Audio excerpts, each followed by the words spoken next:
नमस्कार, जाट जागरण में आपका स्वागत है। आज हम इतिहास से एक ऐसा किस्सा लेकर आए हैं जो जाटों की बहादुरी को प्रमाणित करता है। इसी घटना से कहावत बनी थी कि जाट हारा नहीं कभी रण में, तीर तोप तलवारों से, जाट तो हारा है गद्दारों से। इसके साथ ही साथ आपको पता चलेगा कि आखिर क्यों जाटों को सबसे बलवान और बहादुर क्षत्रिय के तौर पर देखा जाता है। यह किस्सा आपको बताएगा कि इतिहास जाटों को क्यों एक बहादुर कौम के रूप में जानता है। आखिर क्या कारण था कि जाटों से सिकंदर जैसा महान शासक भी घबराता था। इस वीडियो को आखिर तक देखिए और शेयर कीजिए अपने दोस्तों को, ताकि सभी को पता चले कि आखिर क्यों जाटों को बहादुर कौम में गिना जाता है। यह बात है सन 1777 की, जब 5000 जाटों ने 70,000 मुगलों को हरा दिया था। मुगल सेनापति अमीर उल उमरा मिर्जा नजफ खां ने 1777 पर भरतपुर पर हमले की योजना बनाई। यह वो दौर था जब जवाहर सिंह की मृत्यु के बाद सिर्फ 10 साल में 3 राजा रतन सिंह, कहेरी सिंह और रंजीत सिंह गद्दी पर बैठ चुके थे।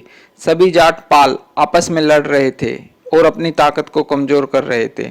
समरू और मेडिक की सहायता से मुगल सेनापति अमीर उल उमरा मिर्जा नजफ खां ने जाट राज्य पर चढ़ाई करके उस समय नजफ खां ने डींग पर हमले की योजना बनाई और गोवर्धन के समीप पहुंचकर कुंतल जाट वीरों ने उसकी सेना की रसद लूट ली। दिसंबर महीने में नजफ खान ने सोक के किले को घेर लिया। जाट वीरों ने नजफ खां की सेना के छक्के छुड़ा दिए। समरू और मेडिक जो पहले जाटों के साथ थे, गद्दारी कर मुगलों से जा मिले। इन्होंने गुप्त रास्ते और किले से संबंधित गुप्त जानकारी नजफ खां को दे दी। अब महाराजा नंगपाल के वंशजों ने अंतिम युद्ध से पहले अपनी कुल देवी मनसा देवी की स्तुति की।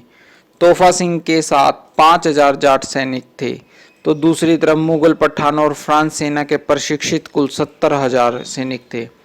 पंडित गोकुलराम चौबे के अनुसार 11 दिसंबर 1777 को भयंकर युद्ध हुआ। अनंगपाल के वंशज खुटेल वीर जट प्रथम पहर में मुगलों के लिए काल सिद्ध हुए। प्रथम हमले में मुगलों के हरावल को वीरों ने पीछे धकेल दिया। तब समरू ने अपनी बंदूकची सेना को आगे किया। प्रशिक्षित बंदूकची सैनिकों ने छुपकर किए गए वार से तोफा सिंह घायल हो गए। इस युद्ध में मुगलों की सहायता पांडिचेरी के फ्रांसीसी गवर्नर एम चाओलियर ने की, क्योंकि मुगल बादशाह शाह आलम ने अंग्रेजों के खिलाफ फ्रांसीसी गवर्नर को मदद करने का आश्वासन दिया था। गद्दारों ने जाट सेना और किले की समस्त जानकारी पहले ही मुगलों को दे दी थी।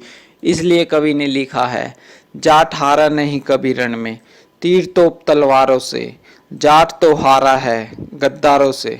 इस युद्ध में 3000 अनंगपाल के वंशज कुटेल जट वीरों ने वीरगति पाई। मुगल सेना को जाटों से ज्यादा नुकसान उठाना पड़ा। मुगलों की आधी से ज्यादा सैनिक या तो घायल हो गए या मारे गए। तोफा सिंह समेत सभी मुख्य सरदार मारे गए थे, जिस कारण से सोक के किले पर मुगलों ने कब्जा कर लिया। इस किले को नष्ट कर दिया गया। नजफ खान इस युद्ध में हानि और अपने मुख्य योद्धाओं को खोने के कारण इतना अधिक विचलित हुआ कि उसने इस क्षेत्र की निर्दोष जनता पर अत्याचार करना शुरू कर दिया। पर शेष बचे खुटेल जाट वीरों ने नजफ खां को इतना परेशान किया कि उसे अपनी सैनिक छावनी यहाँ से उठानी पड़ी। इस युद्ध के बाद भी वीरों ने छापामार युद्ध कला से मुगलों को भारी नुकसान पहुंचाया।